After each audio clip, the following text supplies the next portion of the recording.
पटना में एक प्रदर्शन पर पुलिस ने पानी की बौछार की तो प्रदर्शनकारी नहाने लग गए। वो साबुन और शैंपू लेकर पहुंच गए। पानी की बौछार के बीच सड़क पर नाचने लग गए, डांस करना शुरू कर दिया अनोखे अंदाज में। बीपीएससी की परीक्षाओं में धांधली का आरोप लगाते हुए बड़ी संख्या में अभ्यर्थी सड़कों पर उतर आए थे। उन्होंने परीक्षाएं रद्द करने की मांग की, दारोगा भर्ती परीक्षा रद्द करने की मांग की, शिक्षक भर्ती परीक्षा में सुधार की मांग की। बीपीएससी एक सरकारी संस्था है जो बिहार में प्रशासनिक, जैसे केंद्र में यूपीएससी है वहां बीपीएससी है, वो बिहार में प्रशासनिक, पुलिस और दूसरे विभागों में अधिकारियों की भर्ती के लिए परीक्षाएं करवाती है। उसी के तहत हुई परीक्षाओं को रद्द करवाने की मांग को लेकर अभ्यर्थियों ने सरकार के खिलाफ मोर्चा खोल दिया।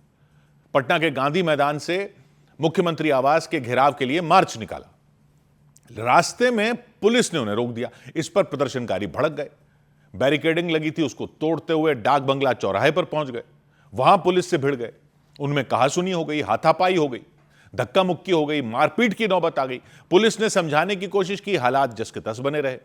पुलिस ने प्रदर्शनकारियों को रोकने के लिए फिर वाटर कैनन का इस्तेमाल किया, पानी की बौछार की। इसके बाद तो प्रदर्शन करने वाले लोग वहां पर नहाने लग गए। एक युवक साबुन और शैंपू लगाकर नहाता दिखाई दिया। कुछ लोग वहां डांस करते हुए दिखाई दिए।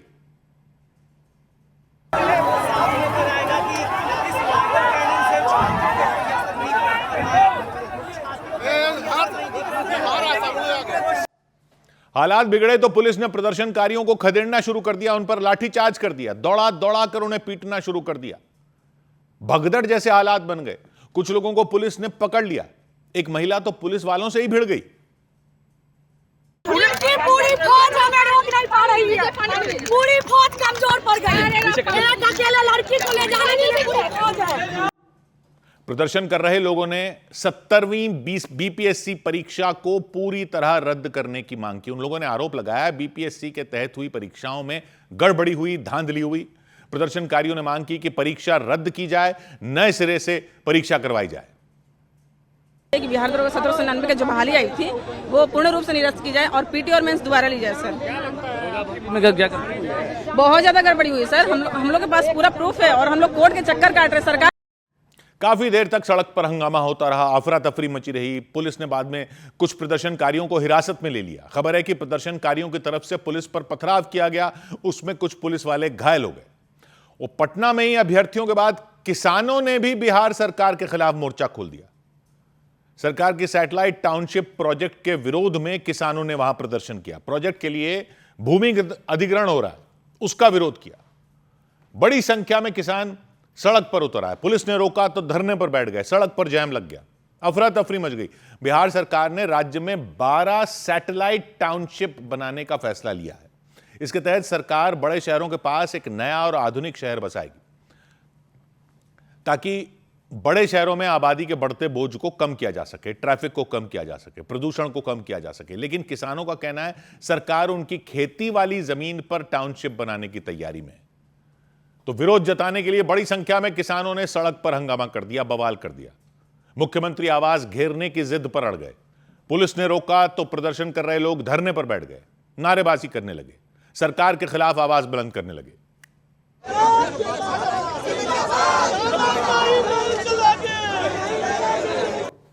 पुलिस के तमाम अधिकारी वहां पहुंच गए, किसानों से बात की गई, उन्हें समझाने की कोशिश की गई, लेकिन बात बनी नहीं। किसान अपनी जगह से टस से मस नहीं हुए, धरने पर बैठे रहे, जिद पर अड़े रहे, जैम लग गया।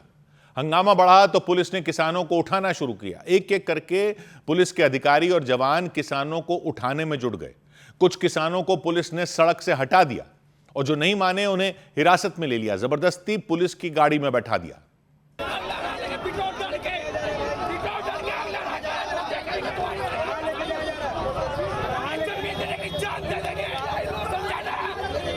इन लोगों ने आरोप लगाया कि राज्य सरकार उनकी उपजाऊ जमीन हड़पने में जुटी है, उनकी खेती वाली जमीन हड़पने में जुटी है और वो किसी भी कीमत पर अपनी जमीन सरकार को नहीं देंगे, किसी भी हाल में जमीन का अधिग्रहण नहीं होने देंगे। जहां पर ले जाकर जहां जाएंगे भैया, बाकी अपन खेत के नहीं छोड़ेंगे, हम अपना खेत के लेंगे।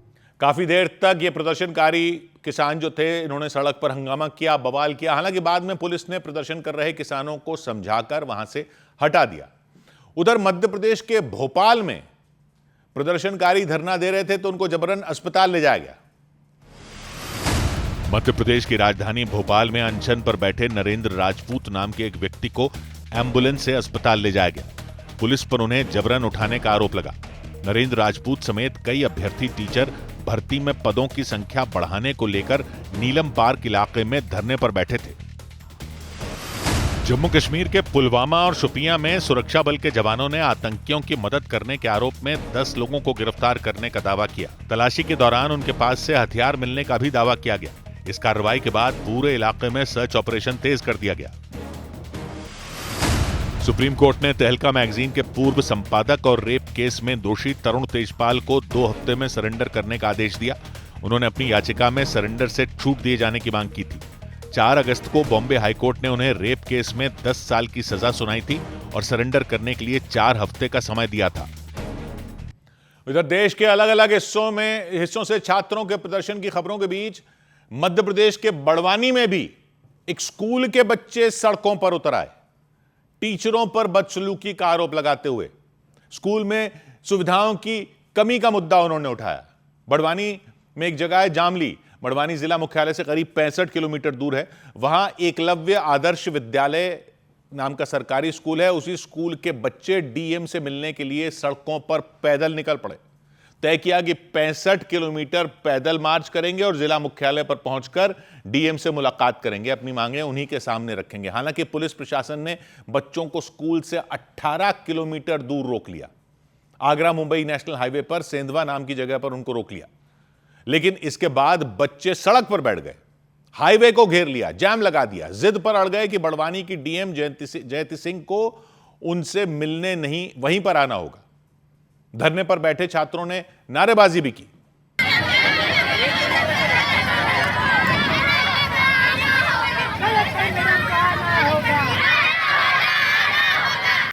धरने पर बैठी छात्राओं ने आरोप लगाया स्कूल में उन्हें अपशब्द किए गए। आदिवासी समुदाय के बच्चों को अपशब्द कहे जाने का दावा किया गया। मांग की कि जिस टीचर ने अपशब्द कहे उन्हें हटाया जाए, प्रिंसिपल को भी हटाया जाए। के खिलाफ वो जो अपशब्द बोले गए थे ना, उनको हमको स्कूल से हटाया जाए और यही मेन बात है। और हमको प्रिंसिपल नहीं चाहिए, या तो हमारे सामने उन टीचर्स को रखो मत जो कि हमारे लिए अपशब्द बोलते हैं। छात्रों के पैदल मार्च की खबर मिलते ही प्रशासन में हड़कंप मच गया। एसडीएम और पुलिस के अधिकारी बच्चों से मिलने पहुंच गए, उन्हें समझाने की कोशिश की, लेकिन धरने पर बैठे बच्चे अपनी बात डीएम के सामने ही रखने पर अड़े रहे। बच्चों के आरोपों पर जब स्कूल के प्रिंसिपल से बात की गई तो उन्होंने इस पर सफाई दी कि बच्चों को नियम कायदे सिखाने के लिए उन पर सख्ती रखनी पड़ती है। उन्होंने दावा किया समस्याओं के बारे में बच्चों ने उन्हें भी कभी कुछ बताया ही नहीं। बच्चे हैं, सबके पास आजकल मोबाइल होती है और बहुत सारी चीज़ें होती हैं। नियम कानून में बंधना बच्चों को अच्छा लगता नहीं। इस उम्र में आदमी स्वतंत्रता चाहता है। बड़वानी की डीएम जयंती सिंह ने भरोसा दिया कि छात्रों की हर मांग को माना जाएगा। आदिवासी समुदाय के बच्चों को अपशब्द कहे जाने वाले आरोपों की जांच के लिए एक कमेटी भी बना दी गई। हम लोग दिखा रहे हैं, इसमें कमेटी गठित कर दी गई है, एसडीएम है और एसडीओपी है। एक बार पूरे विषय का परीक्षण करके हम लोग नियमानुसार कार्रवाई इसमें। अधिकारियों ने भरोसा दिया तो छात्रों ने धरना खत्म कर दिया, हाईवे खाली किया और स्कूल की तरफ लौट गए। इधर इलाहाबाद हाईकोर्ट ने स्कूल यूनिफॉर्म के साथ हिजाब पहनने की मांग वाली याचिका खारिज कर दी। उत्तर प्रदेश में इलाहाबाद हाई कोर्ट ने स्कूल यूनिफॉर्म के साथ हिजाब पहनने की मांग वाली याचिका खारिज कर दी। कोर्ट ने साफ किया कि हिजाब पहनना इस्लाम धर्म की आस्था का जरूरी हिस्सा नहीं है और स्कूल को यूनिफॉर्म कोड लागू करने का पूरा अधिकार है। हरियाणा के सिरसा में डेरा सच्चा सौदा के प्रमुख राम रहीम 21 दिन की पैरोल पर एक बार फिर जेल से बाहर आ गए। रोहतक की सुनरिया जेल से बाहर आते ही वो गाड़ियों के काफिले के साथ सिरसा पहुंचे। मई में ही उन्हें 30 दिन की पैरोल मिली थी और वो 26 जून को सुनरिया जेल पहुंचे थे। सुप्रीम कोर्ट ने टीएमसी सांसद अभिषेक बनर्जी की याचिका पर टीएमसी छोड़कर एनसीपीआई में गए 20 सांसदों को नोटिस जारी कर दिया। अभिषेक बनर्जी ने याचिका में उन सांसदों की सदस्यता रद्द किए जाने और उनके खिलाफ दल बदल कानून के तहत कार्रवाई किए जाने की मांग की थी। इधर उत्तर प्रदेश के कानपुर में एक हाईवे के किनारे कचरे में फेंकी गई चॉकलेट को लूटने की होड़ मच गई, टॉफियों को लूटने की होड़ मच गई। ये दोनों ही एक्सपायर हो चुकी थी, उनके इस्तेमाल की तारीख खत्म हो चुकी थी, उन्हें खाना खतरनाक हो सकता था क्योंकि एक्सपायरी डेट निकल चुकी थी, लेकिन इसके बावजूद बड़ी संख्या में लोग वहां पहुंच गए और चॉकलेट और टॉफियों से भरे सारे डिब्बों पर टूट पड़े, कुछ भी नहीं छोड़ा। कचरे के ढेर से भी उठा ले गए उन डब्बों को। किसी को भी वहां फैली गंदगी से कोई परेशानी नहीं हुई। जिसे जितने डब्बे मिले, जितने पैकेट मिले, वो उठाकर अपने साथ ले गए। चॉकलेट और टॉफियों से भरे डिब्बों को अपने साथ ले गए। इस होड़ में लोगों ने यह भी नहीं देखा कि वहां कचरे का अंबार लगा है, चारों तरफ गंदगी फैली है। कोई फर्क नहीं पड़ा लोगों को इससे। ऐसा लगा कोई भी यह मौका हाथ से नहीं जाने देना चाहता था। लोगों ने हाईवे के किनारे अपनी मोटरसाइकिलें खड़ी कर करके इनको उठाया। एक एक कर वहां कई मोटरसाइकिलें रुकी, जैम जैसी स्थिति बन गई। बाइक लोग खड़ी करते अपनी और चॉकलेट के पैकेट लूटने के लिए दौड़ पड़ते। कई महिलाएं भी चॉकलेट और टॉफियों के पैकेट ले जाती नजर आईं। लोग भर भर के डिब्बे अपने साथ ले गए। यह भी नहीं देखा कि चॉकलेट एक्सपायर हो चुकी थी, टॉफी भी खराब हो चुकी थी, इसलिए उन्हें कचरे में इसी वजह से फेंका गया था। जिस जगह यह लूटपाट हुई उसके नजदीक ही कई फैक्ट्रियां हैं, तो अनुमान यह था कि वहीं से लाकर इन्हें फेंका गया होगा। कुछ ही देर में वहां फेंके गए सारे डिब्बे लोग अपने साथ ले गए। जो लोग बाद में पहुंचे उनके हाथ कुछ भी नहीं लगा, वो मायूस होकर लौटे वहां से। लेकिन इसकी वजह से हाईवे का बुरा हाल हो गया। चारों तरफ गाड़ियां फंस गईं, रुक गईं। बाद में पुलिस इस बात का पता लगाने में जुटी कि चॉकलेट और टॉफियों से भरे डिब्बों को वहां फेंका किसने था। इधर सोशल मीडिया पर वायरल होने के लिए मध्य प्रदेश के ग्वालियर के एक लड़के ने अपनी गाड़ी पर 3000 से ज्यादा किस करवा लिए। लाल रंग की लिपस्टिक के निशान लगवा दिए गाड़ी पर। पूरी गाड़ी लिपस्टिक के छापों से भर गई। तो पुलिस ने उस गाड़ी का चालान काट दिया इस बात पर 5,500 रुपए का, और लड़के से गाड़ी भी साफ करवाई अपनी। आदित्य नाम के उस लड़के ने बताया कि वो लंबे वक्त से सोशल मीडिया पर वायरल होने की कोशिश कर रहा था। अलग अलग तरह के वीडियो बना रहा था, लेकिन उसका कोई वीडियो वायरल नहीं हो रहा था। तो उसके दिमाग में अपनी गाड़ी पर किस करवाने का आइडिया आया। उसने अपनी पूरी गाड़ी पर लिपस्टिक के निशान लगवा दिए। गाड़ी का बोनेट, गाड़ी की डिक्की, गाड़ी के शीशे, गाड़ी के दरवाजे, सब जगह लिपस्टिक के लाल निशान लगे हुए थे। सफेद रंग की वो गाड़ी लगभग लाल हो गई पूरी इन निशानों से। गाड़ी पर कोई ऐसी जगह नहीं बची जहां निशान ना हो। बस वायरल होना था इंस्टाग्राम पे, उस चक्कर में मैंने कार, मतलब कॉलेज में दोस्त वगैरह थे तो उनकी वजह से कार वहाँ पे रख दी थी, तो उन्होंने लिपस्टिक से उस पर पूरा पेंट कर दिया। गाड़ी पर करीब 3,500 किस के छापे थे। सोशल मीडिया पर खबर फैल गई, निशान उस लड़के की गर्लफ्रेंड ने लगाए। हालांकि उस लड़के ने इन खबरों को झूठा बताया। उसके मुताबिक ये निशान उसके कॉलेज की ही कुछ लड़कियों ने मिलकर लगाए थे और 4 घंटे लग गए करने में। गर्लफ्रेंड कोई नहीं, सबने मजाक बना के रखा है पूरे मध्य प्रदेश में जहाँ पे भी न्यूज़ चल रही है। मैं इस चीज़ का विरोध करता हूँ क्योंकि कॉलेज की लड़कियाँ हैं वो। कार पर किस कराए जाने का वीडियो सोशल मीडिया पर वायरल हो गया तो पुलिस ने एक्शन ले लिया। गाड़ी के मालिक को पुलिस थाने बुला लिया। ऑनर को समझाइश दी गई तो उनसे अपनी गलती का एहसास हुआ और उसने खुद अपनी गाड़ी की जो सारे जो निशान, टैटू और वो सब लगाया हुआ था, वो सब उनके द्वारा हटाए गए हैं। पुलिस ने ट्रैफिक नियमों का उल्लंघन करने के आरोप में 5,500 का चालान काटा और आदित्य से उसकी पूरी गाड़ी भी साफ कराई। गाड़ी पर लगे सारे निशान धुलवाए। महाराष्ट्र के जलगांव में शिवसेना उद्धव गुट ने चीनी की बढ़ती कीमतों के मुद्दे पर प्रदर्शन किया। महाराष्ट्र के जलगांव में शिवसेना उद्धव गुट के कार्यकर्ताओं ने चीनी की बढ़ती कीमतों के मुद्दे पर प्रदर्शन किया। उन लोगों ने जलगांव महानगर पालिका के सामने बिना चीनी की चाय बनाकर विरोध जताया और सरकार से चीनी के दाम कम करने की मांग की। चीनी की बढ़ती कीमतों के बीच उत्तर प्रदेश के मुख्यमंत्री योगी आदित्यनाथ ने दावा किया कि राज्य में चीनी की कोई कमी नहीं है। उनके मुताबिक यूपी के पास अभी 7 महीने का स्टॉक मौजूद है। उन्होंने दावा किया कि यूपी पूरे देश को चीनी दे सकता है। 7 महीने की चीनी हमारे पास मौजूद है और हम 15 अक्टूबर से फिर चीनी मिल चालू करेंगे तो 90 लाख टन यानी 900 लाख कुंटल चीनी का फिर से प्रोडक्शन अपनी चीनी मिलों के माध्यम से कर देंगे।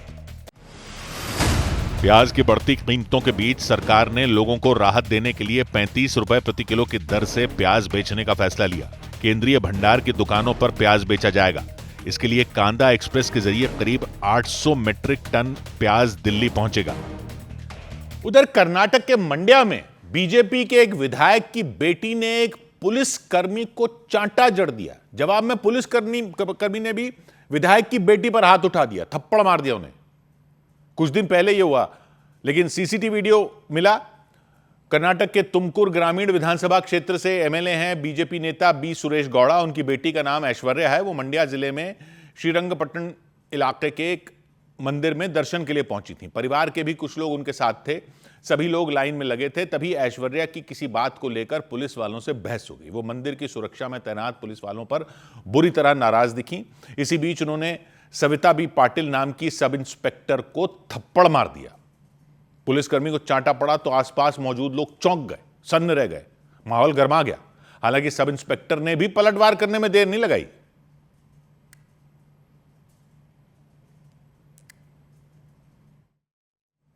उन्होंने भी ऐश्वर्या पर वार कर दिया। इसके बाद तो धक्का मुक्की शुरू हो गई, खींचतान शुरू हो गई, झड़प शुरू हो गई। दोनों एक दूसरे से भिड़ गईं। इस बीच आसपास मौजूद लोगों ने बीच बचाव किया, उन्हें रोकने की कोशिश की, छुड़ाने की कोशिश की, दूर हटाने की कोशिश की, हाथ पकड़कर उन्हें अलग अलग किया। तब जाकर मामला शांत हुआ। इस घटना के बाद सब इंस्पेक्टर ने विधायक की बेटी ऐश्वर्या के खिलाफ थाने में केस दर्ज करवा दिया। आरोप लगाया कि उन्होंने पुलिस के काम में रुकावट डाली, मारपीट की, धमकी दी। इसके जवाब में ऐश्वर्या ने भी sub inspector Savita B Patil के खिलाफ एफआईआर करवा दी। उनका आरोप है कि पुलिसकर्मी ने उनके साथ बदसलूकी की और अपशब्द कहे। फिर मामले ने तूल पकड़ लिया। बीजेपी विधायक बी सुरेश गौड़ा ने अपनी बेटी की तरफ से माफी मांगी, लेकिन उन्होंने भी यही दावा किया कि गलती सब इंस्पेक्टर की तरफ से की गई थी, पहले उन्होंने बदसलूकी की थी। उधर उत्तर प्रदेश के उन्नाव में खाद्य विभाग ने मिलावटी खोया और मिलावटी दूध जब्त किया। उत्तर प्रदेश के उन्नाव में मिलावटी खाद्य पदार्थों पर शिकंजा कसने के लिए खाद्य विभाग ने कार्रवाई तेज कर दी। खाद्य विभाग की टीम ने कारखाने पर छापेमारी कर करीब 307 किलो मिलावटी खोया और 360 लीटर मिलावटी दूध नष्ट कर दिया। इनकी कीमत 1 लाख रुपए से ज्यादा बताई गई। उत्तर प्रदेश के मेरठ में खाद्य विभाग की टीम ने 3 अलग अलग जगहों पर छापेमारी कर 2400 किलो मिलावटी मावा नष्ट करा दिया। खाद्य सुरक्षा विभाग ने दावा किया कि उनकी टीम ने 2 दिन में करीब 2600 किलो मिलावटी मावा नष्ट किया। उत्तर प्रदेश के लखीमपुर में सोन पापड़ी की एक फैक्ट्री में काम कर रहे मजदूरों पर चप्पलें पहनकर काम करने का आरोप लगा। फैक्ट्री में काम कर रहे मजदूर गंदी चप्पलें पहनकर सोन पापड़ी बनाते दिखाई दिए। घटना का पता चलने के बाद प्रशासन ने कार्रवाई करने का भरोसा दिया। उत्तर प्रदेश के मथुरा में खाद्य विभाग की टीम ने छापेमारी के दौरान एक गाड़ी से 1200 किलो मिलावटी पनीर बरामद करने का दावा किया। अधिकारियों ने पनीर के सैंपल लेने के बाद उसे मिट्टी में दबाकर नष्ट कर दिया। पनीर की कीमत करीब 3 लाख रुपए बताई गई। उधर देश के अलग अलग इलाकों में हो रही बारिश के बीच मध्य प्रदेश के भी कई जिलों में हाहाकार मच गया। बारिश और बाढ़ ने कोहराम मचा दिया। कहीं लापरवाही लोगों की जान पर भारी पड़ती दिखी, कहीं बाढ़ के पानी ने लोगों को बंधक बना दिया। देवास में एक अंडरपास में एक स्कूल वैन फंस गई। अंडरपास लबालब था, वैन में बच्चे थे। जान बचाने के लिए वो गाड़ी की छत पर बैठ गए। देवास के अलावा रीवा में बारिश लगातार हुई तो कई इलाकों को उसने टापू बना दिया। लोग अपने घरों में कैद हो गए। बाहर निकलने वाले रास्तों पर 3 फीट से ज्यादा पानी भर गया। 100 से ज्यादा परिवार फंस गए। लोगों की खाने पीने की चीजें खत्म हो गई, दवाएं खत्म हो गई। लेकिन देवास में जोरदार बारिश के बीच वहां से जो तस्वीरें आई, उन्होंने हर किसी को डरा दिया। खौफ से भर दिया लोगों को। पूरी रात भर तेज बारिश हुई। सिविल लाइंस अंडरपास लबालब हो गया। इतना पानी भर गया कि पूरी की पूरी गाड़ी समा जाए। सुबह एक प्राइवेट स्कूल की वैन वहां फंस गई। वैन के ड्राइवर ने अंडरपास पार करने की कोशिश की, लेकिन उसकी गाड़ी पानी में बंद हो गई। वैन में उस वक्त 7 से 8 बच्चे सवार थे, स्कूल जा रहे थे। वैन के पानी में बंद होते ही वो घबरा गए। डूबने से बचने के लिए फिर वैन की छत पर जाकर बैठ गए। आसपास मौजूद लोगों ने फिर समय रहते स्कूल वैन से बच्चों को निकाला, दूसरी गाड़ी में बिठाया और स्कूल भेजा। बच्चों को निकालने के बाद स्कूल वैन को भी रस्सी की मदद से खींचकर पानी से बाहर निकाला गया। अंडरपास की तरफ जाने वाले रास्ते पर बैरिकेडिंग कर दी गई। फिर रास्ता रोक दिया गया ताकि कोई दूसरी गाड़ी वहां ना फंस जाए। देवास की तरह मध्य प्रदेश के रीवा में बाढ़ और बारिश ने हाहाकार मचा दिया। बीते 5 दिन से रुक रुक कर बारिश हो रही है। कई इलाकों को डुबो दिया, टापू बन गए वो। गायत्री नगर कॉलोनी पूरी तरह तालाब बनी नजर आई। मकानों को देखकर ऐसा लगा जैसे वो किसी झील में बने हो। घरों के आसपास 3 फीट से ज्यादा पानी भर गया। सड़कें पूरी तरह गायब हो गईं। कॉलोनी में रहने वाले 100 परिवार बीते 5 दिन से बंधक बनकर रह गए। लोगों को जरूरी काम के लिए नाव का सहारा लेना पड़ा। बड़ी बड़ी ट्यूब को नाव की तरह इस्तेमाल करते हुए दिखाई दिए। हम लोग घर से बाहर निकल ही नहीं पा रहे हैं, बच्चे स्कूल नहीं जा पा रहे हैं। ये पानी बोरिंग के नीचे यही तो रिसाव हो रहा है, यही पानी ऊपर भी आ रहा है, यही पानी हम लोग उपयोग कर रहे हैं पीने के लिए। तो कुछ भी दिक्कत हो जाए तो यही सब परेशानी है। लोगों ने जानकारी दी 5 दिन से फंस गए वो। उनके घरों में जरूरत का सामान खत्म हो गया, दवाएं खत्म हो गई, तो उन्होंने प्रशासन से मदद की गुहार लगाई। उधर बीते कुछ घंटों में हुई मूसलाधार बारिश ने उत्तर प्रदेश के वाराणसी की सूरत बिगाड़ दी। शहर के कई इलाकों में पानी भर गया, सड़कें लबालब हो गईं, काशी की गलियां डूब गईं, 3 फीट तक पानी भर गया। सबसे ज्यादा खराब हालात BHU और उसके आसपास के इलाकों में दिखाई दिए। मौसम विभाग ने बताया 24 घंटे में वाराणसी में 4 इंच से ज्यादा बारिश हुई। मौसम विभाग ने इसे इस मॉनसून सीजन की सबसे ज्यादा बारिश बताया। भयानक बारिश के बाद वाराणसी में लोग बेबस नजर आए, क्योंकि सड़कें तालाब बन गई, गाड़ियों के पहिए डूब गए, पार्किंग में खड़ी बाइकें डूब गईं, BHU परिसर में कमर तक पानी भर गया। सर सुंदरलाल अस्पताल में इलाज के लिए पहुंचे मरीजों को परेशानी का सामना करना पड़ा। देखिए कमर तक पानी है, ये माता जी खड़ी हैं, देखिए ये देखिए, यही हाल BHU मेन गेट का भी है और यही हाल पूरे BHU का है। BHU के सिंह द्वार के सामने वाली सड़क भी डूबी दिखी। कैंपस के अंदर लोग घुटनों तक भरे पानी में आते जाते नजर आए। बीमार बच्चों को कुछ लोग गोद में उठाकर अस्पताल ले जाते दिखे। सड़क पर पानी भर जाने की वजह से एक कार बंद हो गई। एक व्यक्ति उसे धक्का लगाते हुए दिखाई दिए। बाढ़ से बिगड़े हालात के बीच एक एम्बुलेंस भी धीरे धीरे चलती दिखाई दी। काशी हिंदू विद्यालय हो या फिर लंका का फिर चौराहा हो या फिर गोदलिया या नई सड़क या फिर लहरतारा, तमाम स्थानों पर जल भराव से लोग अस्त व्यस्त हो चुके हैं। तस्वीरों में आप देख सकते हैं कि यह जो जल जमाव है पिछले 5 घंटे से लगातार लगा हुआ है। मौसम विभाग ने अगले कुछ घंटों में भारी बारिश का अलर्ट जारी किया। इससे प्रशासन भी चौकन्ना हो गया। पानी में डूबे इलाकों से नगर निगम की टीमें पानी निकालने की कोशिश में जुट गईं, ताकि और ज्यादा बारिश होने पर ज्यादा परेशानी का सामना न करना पड़े।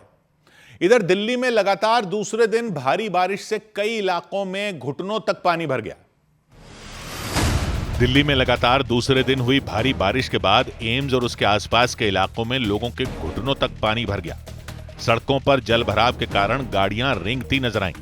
परेशानी बढ़ने पर कुछ लोग अपनी मोटरसाइकिल से उतरकर उसे खींचकर ले जाते दिखाई दिए। दिल्ली के नजदीक हरियाणा के गुरुग्राम में सीमेंट से लदा एक ट्रक हादसे का शिकार हो गया। गुरुग्राम के सेक्टर 9 में जल भराव के बाद सड़क किनारे की जमीन धंस गई और उसमें सीमेंट की बोरियों से भरा वो ट्रक फंस गया। उत्तर प्रदेश के रायबरेली में हुई भारी बारिश के बाद बाढ़ जैसे हालात बन गए। सड़कों पर घुटनों तक पानी भर जाने की वजह से गांव में आने जाने का रास्ता बंद हो गया और खेतों में खड़ी फसल भी पानी में डूब गई। उधर मध्य प्रदेश के रीवा में एक शिकायत लेकर पुलिस स्टेशन एक बीजेपी नेता पहुंचे तो उनकी थाना प्रभारी से बहस हो गई। पुलिस थाने के बाहर हंगामा खड़ा हो गया। दोनों ने एक दूसरे के ऊपर चिल्लाना शुरू कर दिया।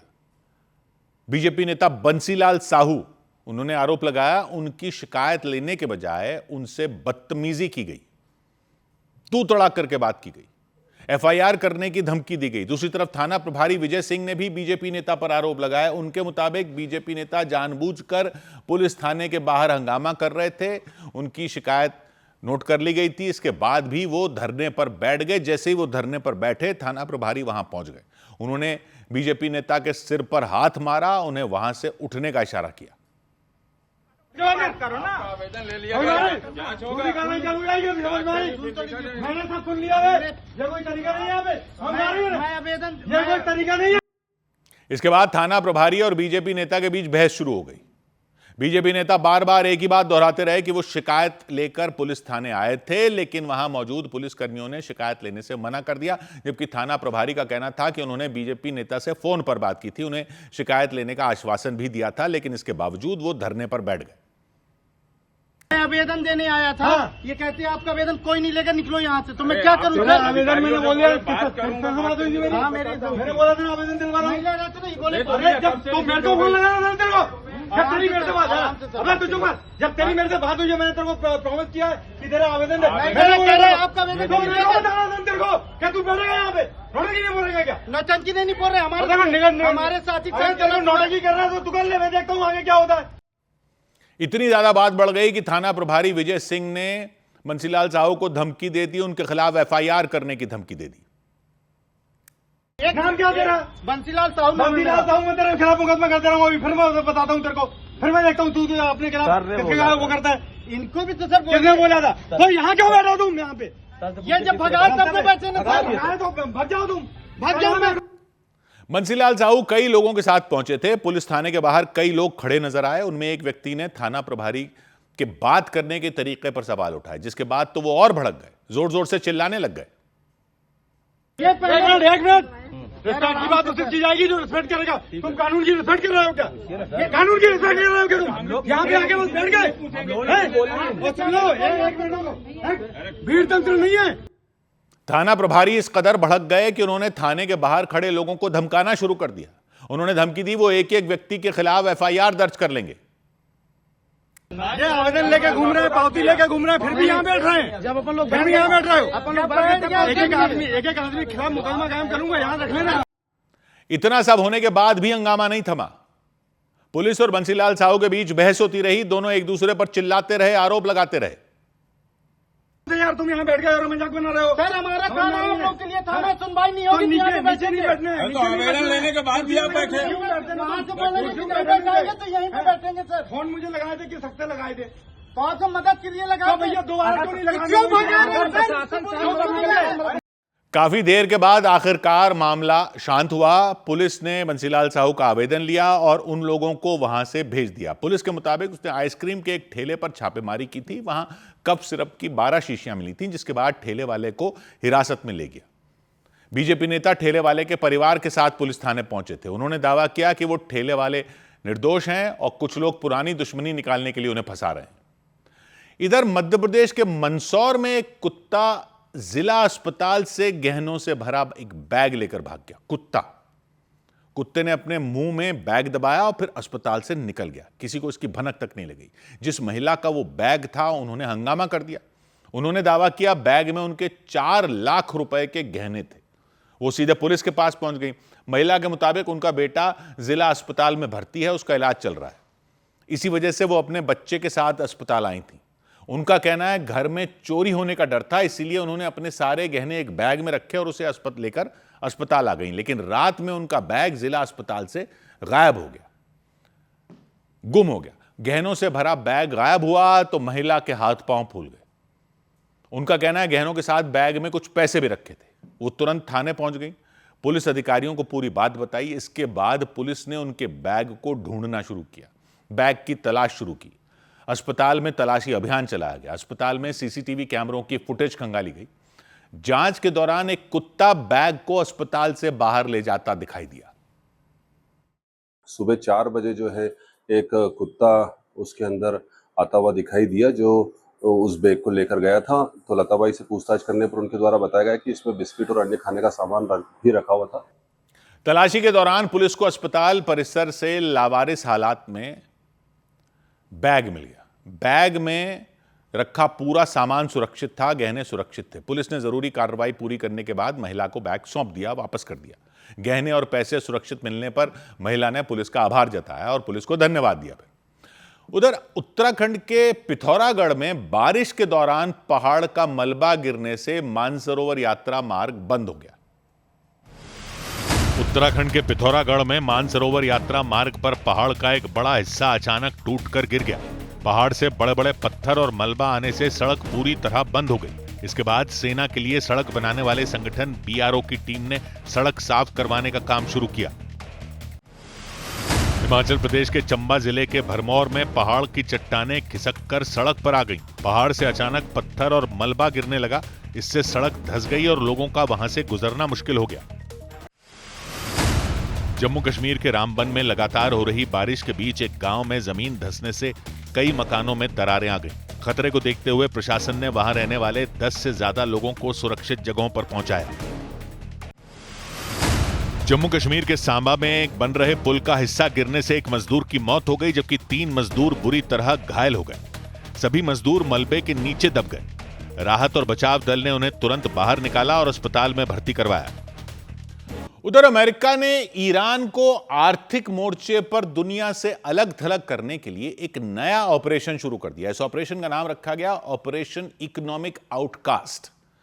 अमेरिका के वित्त मंत्रालय ने इसकी जानकारी दी कि इस ऑपरेशन के जरिए ईरान की अर्थव्यवस्था को जकड़ कर रख दिया जाएगा, बर्बाद कर दिया जाएगा, तहस नहस कर दिया जाएगा, दुनिया से अलग थलग कर देंगे ईरान को। ईरान ने अमेरिका के इस ऑपरेशन को इकोनॉमिक वॉर यानी आर्थिक युद्ध करार दिया और साफ किया कि वो हर तरह के हालात से निपटने के लिए पूरी तरह तैयार है। मतलब युद्ध के मैदान में लड़ाई भले ही थम गई हो, लेकिन अमेरिका और ईरान के बीच जो टकराव चल रहा है उसने कम होने का नाम नहीं लिया।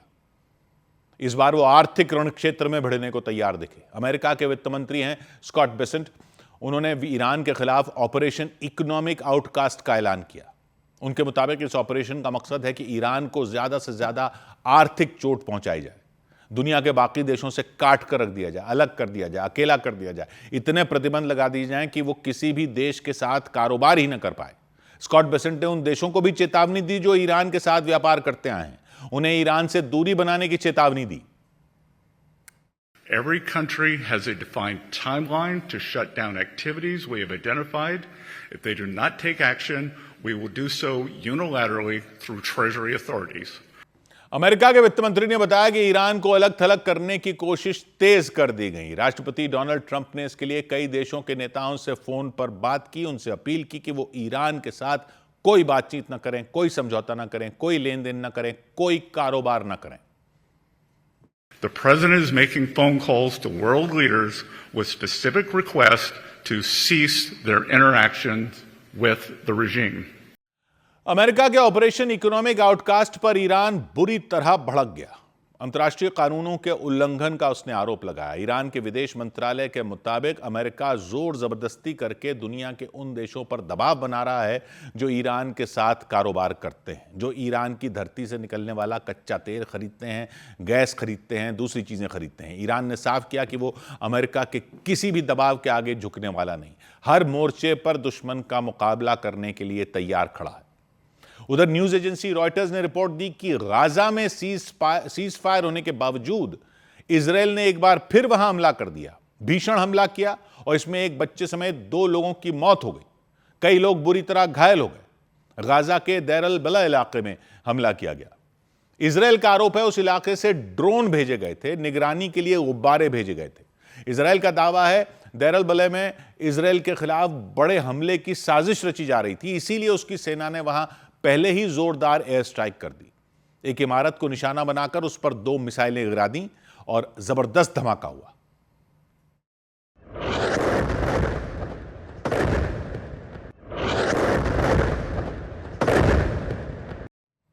विस्फोट इतना तगड़ा था कि आसपास के मकान भी थर्रा गए, बुरी तरह कांप उठे, पूरा इलाका दहल उठा, भगदड़ मच गई। लोग दहशत में आ गए, सिर छुपाने की जगह ढूंढने लगे ताकि हमले की चपेट में आने से बच सके। जिस इमारत पर मिसाइल फटी उसका मलबा तो दूर तक फैल गया, धुआं फैल गया, धूल फैल गई। ऐसा लगा मानो धूल भरी आंधी आ गई हो, कोई तूफान आ गया हो।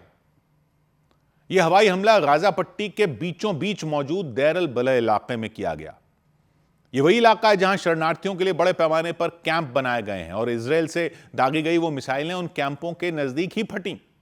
गाजा के स्वास्थ्य मंत्रालय ने आरोप लगाया इस हमले में 2 लोगों की जान चली गई। जान गंवाने वालों में 4 साल का एक बच्चा भी शामिल था। इधर रक्षाबंधन के एक विज्ञापन को लेकर एक्ट्रेस कृति सेनन और कंगना रनौत के बीच बहस हो गई। एक्टर कृति सेनन के रक्षाबंधन वाले नए विज्ञापन को लेकर हंगामा हो गया। एक्टर और सांसद कंगना रनौत ने विज्ञापन में राखी बांधने के दौरान पहने गए उनके कपड़ों पर आपत्ति जताई। उन्होंने विज्ञापन को जानबूझकर असहज करने वाला बताया। विज्ञापन में पहने गए कपड़ों पर टिप्पणी किए जाने के बाद कृति सेनन ने अपनी प्रतिक्रिया दी और सोशल मीडिया पर एक पोस्ट के जरिए लिखा कि त्योहारों की खूबसूरती कपड़ों में नहीं, भावनाओं और परंपराओं में है। टीम इंडिया की शानदार गेंदबाजी की बदौलत कोलंबो टेस्ट में श्रीलंका पर फॉलो ऑन का खतरा मंडराने लगा। मानव सुथार और प्रसिद्ध कृष्णा ने श्रीलंका के 3 खिलाड़ियों को आउट किया। तीसरे दिन का खेल खत्म होने तक श्रीलंका ने 8 विकेट के नुकसान पर 265 रन बना लिए। श्रीलंका अब भी टीम इंडिया से 238 रन पीछे है। सौ बात की एक बात है कि पानी से सोलर बिजली बनाने की खबर सुनी आपने? पानी से सोलर बिजली, यह हल्ला हंगामा तो देश में बहुत सारे मुद्दों पर हो रहा है, लेकिन एक ऐसे मुद्दे पर लगातार नजर बना के रखने की जरूरत है जिससे सब लोगों की जिंदगी जुड़ी हुई है। देश के आने वाले कल के लिए सबसे बड़ा फैक्टर होने वाला है कि बिजली कितनी बना पाते हैं हम। तो इसी सिलसिले में एक बहुत अहम फैसला लिया गया है जिसको समझने की जरूरत है। वो जुड़ा हुआ है उस पानी से जो डैम वगैरह जैसी जगहों पर जमा किया जाता है ना पानी। आप कहोगे हां, उस पानी से तो बिजली बनाते ही हैं। हाँ, वो तो बनाते हैं, लेकिन उससे सोलर बिजली बनाई जाएगी, ऐसा प्लान किया गया है। पानी से सोलर बिजली कैसे? पानी से सोलर बिजली बनाने की खबर क्या है वो समझने की जरूरत है, क्योंकि दुनिया जहान की बातें कर लीजिए कि हम ये कर देंगे, हम वो कर देंगे, लेकिन अगर लोगों को काम ही नहीं मिलेगा तो सब बेकार है। और लोगों को काम मिले उसके लिए लगाने होंगे उद्योग, खासकर मैन्युफैक्चरिंग, और उसके लिए चाहिए होगी बिजली। ऊपर से भारत में एआई के डेटा सेंटर खोलने की कोशिश हो रही है, उसके लिए भी चाहिए होगी खूब सारी बिजली। और अब तो भारत भी बिजली से चलने वाली गाड़ियों का रुख कर रहा है, तो बिजली तो बहुत ज्यादा चाहिए ही होगी अब आने वाले टाइम में। कुछ टाइम पहले तक 200 गीगावाट की पीक डिमांड मानी जाती थी कि 200 गीगावाट हो गए बहुत है। अब 300 गीगावाट की तरफ तो बढ़ ही चुके हैं हम, और आने वाले सालों में पीक डिमांड आराम से 500 गीगावाट की होने वाली है हमारी। इतनी बिजली चाहिए होगी, लाएंगे कहां से? क्षमता तो 500 गीगावाट बिजली बनाने की कर ली है देश ने, लेकिन क्षमता होने और सप्लाई होने में काफी फर्क होता है। जैसे कि कोयले से बिजली बनाने की क्षमता लगभग 250 गीगावाट की है हमारी, लेकिन औसत जो बिजली सप्लाई हो पाती है कोयले से वो 150 गीगावाट के आसपास हो पाती है। पानी से और हवा से और परमाणु बिजली प्लांटों से भी बिजली बनाई जाती है, लेकिन वो कोई बहुत ज्यादा नहीं बन पाती हमारे यहां। कोयले के बाद जो दूसरा बड़ा बिजली का सोर्स अब बन गया है वो है सोलर बिजली का, सौर ऊर्जा का। लेकिन इसमें सबसे बड़ी दिक्कत यह है कि जब सूरज नहीं होता तो सोलर बिजली बनती नहीं, और जब धूप होती है तो इतनी ज्यादा बन जाती है कि हम अभी उसको इस्तेमाल ही नहीं कर पा रहे हैं, क्योंकि उसको जमा करने के लिए बैटरी नहीं है अभी देश में उतनी। तो बैटरी स्टोरेज तो बनानी ही है, लेकिन एक और बड़ी समस्या यह है कि सोलर पैनल जहां जहां लगाएंगे बिजली बनाने के लिए उतनी जमीन भी तो चाहिए। एक साथ बड़ी जमीन, छतें तो हैं, जमीन का कोई इस्तेमाल नहीं हो पाता फिर, और छतों पर लगाएं तो बड़े सोलर प्लांट नहीं बन पाते, वो टुकड़ों टुकड़ों में हो जाता है। इसलिए जो खबर आई कि वो ध्यान देने वाली है, नई योजना बनाई गई है कि पानी से सोलर बिजली बनाएंगे, या यूं कहिए कि पानी पे सोलर बिजली बनाएंगे। पानी से सोलर बिजली कैसे बनेगी?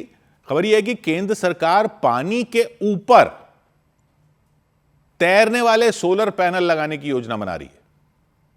प्रधानमंत्री सूर्य सरोवर योजना, जल निकायों पर तैरते हुए सोलर पैनल लगाने का प्लान है। मतलब जैसे पानी के बांध में बड़ा सा जलाशय होता है ना, एक बड़ी सी झील बन जाती है डैम पर, उस पानी की झील के ऊपर सोलर पैनल लगाने का प्लान है तैरते हुए। मतलब जलाशयों, तालाबों, सरोवरों वगैरह पर सतह को, उनकी सतह को सोलर पैनल से ढक देंगे बिजली पैदा करने के लिए। जमीन की जरूरत ही नहीं पड़ेगी इसमें, तो जमीन की कीमत सीधा सीधा बच जाएगी सोलर प्लांट लगाने में, क्योंकि बड़े सोलर प्लांट लगाने के लिए एक साथ कई एकड़ की खाली जगह चाहिए होती है। तो डैम के पानी की झीलों और दूसरे सरोवरों को ढककर क्यों ना इसे हासिल कर लिया जाए, यह प्लान बनाया गया है।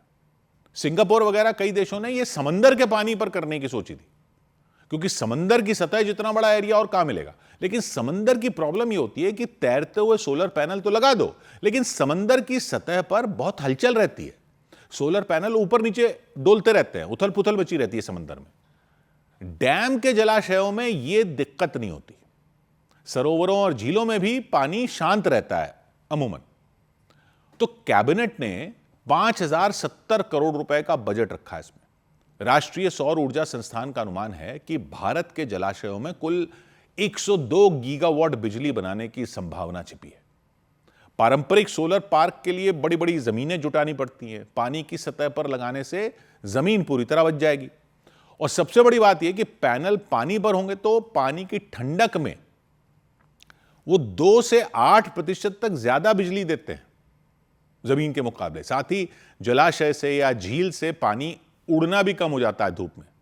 पानी उड़ जाता है धूप में, यह उड़ना कम हो जाता है क्योंकि झील ढक दी आपने, पानी की अलग बचत हो जाती है। और डैम में पहले से पानी से बिजली बनाने का काम हो ही रहा होता है, तो बिजली की लाइनें पहले ही बिछी हुई होती हैं, वो लाइनें अलग से सोलर बिजली के लिए लगानी नहीं पड़ती। इस योजना में सरकार ने खास ख्याल रखा है कि बैटरी स्टोरेज जरूर बनाई जाए, ताकि जब धूप नहीं हो तो बैटरी से बिजली ले सकें। यानी दिन में जो बिजली बने वो बैटरी में स्टोर कर लें और शाम ढलने के बाद बैटरी से बिजली ले सकें। योजना में हर प्रोजेक्ट के साथ कम से कम 2 घंटे की बैटरी स्टोरेज रखना जरूरी रखा गया है, ताकि शाम के पीक समय में भी बिजली उपलब्ध रहे। मध्य प्रदेश के नर्मदा पर ओंकारेश्वर प्लांट 278 मेगावाट पर चल रहा है और जल्द 600 मेगावाट तक पहुंचाने का प्लान है उसको। ये वहां पर ये कोशिश शुरू हो गई है। तेलंगाना के रामगुंडम और केरल के कायमकुलम जैसे प्रोजेक्ट भी इसी तकनीक की बिजली दे रहे हैं।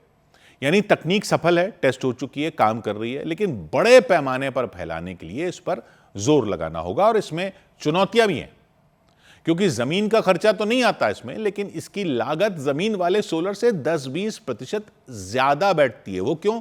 वो इसलिए क्योंकि तैरने वाले प्लेटफॉर्म बनाने पड़ते हैं सोलर पैनल लगाने के लिए। एंकरिंग सिस्टम लगाना पड़ता है उनको, लंगर डालना पड़ता है उनका पानी में, और पानी के अंदर केबल लगाने में काफी खर्चा आ जाता है। शुरू में एक बार लगाने में, पहली बार लगाने में खर्चा आता है। फिर मानसून में पानी का स्तर कई मीटर ऊपर नीचे होता रहता है, बारिश पड़ती है तो पूरा ढांचा तैरने वाले सोलर पैनलों का वो हिलता डुलता रहता है बारिश के टाइम।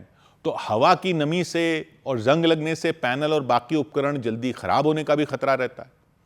एक मसला यह भी है कि पानी की सतह का एक हिस्सा ढक जाने से नीचे रोशनी कम हो जाती है, तो पानी के अंदर का ऑक्सीजन स्तर भी कम हो जाता है और मछलियों और पानी के पौधों पर उसका असर पड़ सकता है। वो एक खतरा अलग है। हालांकि दुनिया में कई जगह ये तकनीक इस्तेमाल हो रही है। 2007 में जापान में ये शुरू हुआ। 20 किलोवाट का पहला एक छोटा प्लांट लगा था, 20 किलोवाट का। जापान में जमीन की बहुत कमी है, तो वहां तो इसे तेजी से अपना लिया गया फिर, और सैकड़ों छोटे बड़े प्लांट खड़े कर दिए गए वहां तो पानी के ऊपर। चीन में क्या है, चीन में बहुत सारी कोयले की खुली हुई खदानें थी। कोयला जब पूरा निकल गया, खदान पूरी खाली हो गई, उन जगहों पर झीलें बन गई, तो चीन ने उन झीलों पर बड़े सोलर प्लांट बना दिए। वहां के शेंडोंग में 320 मेगावाट का एक सोलर प्लांट है, जो दुनिया का सबसे बड़ा ऐसा सोलर प्लांट है जिसके पैनल पानी पर तैर रहे हैं। सिंगापुर ने समुद्र किनारे के पानी पर बड़ा सिस्टम लगाया। यूरोप में फ्रांस और पुर्तगाल पुरानी बंद पड़ी खदानों को सोलर प्लांटों में बदल रहे हैं।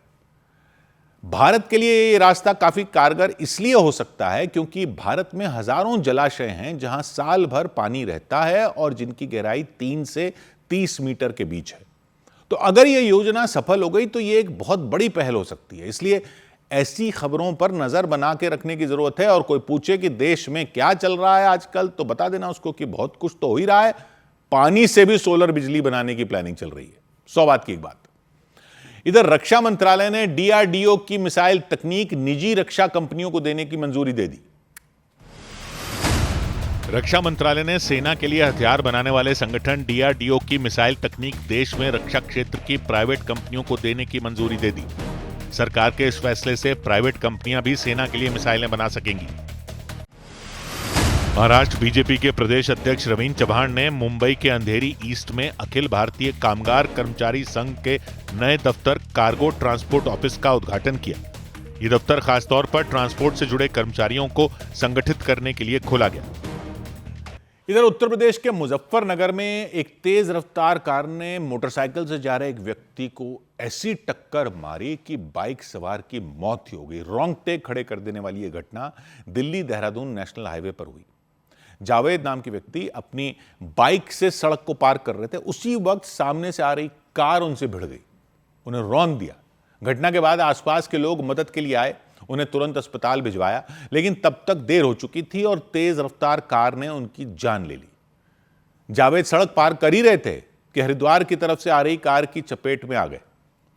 टक्कर होते ही वो हवा में उछल गए, कई फीट दूर जाकर सिर के बल गिरे। उनकी बाइक तो पूरी तरह टूट गई, उसके पहिए निकल गए।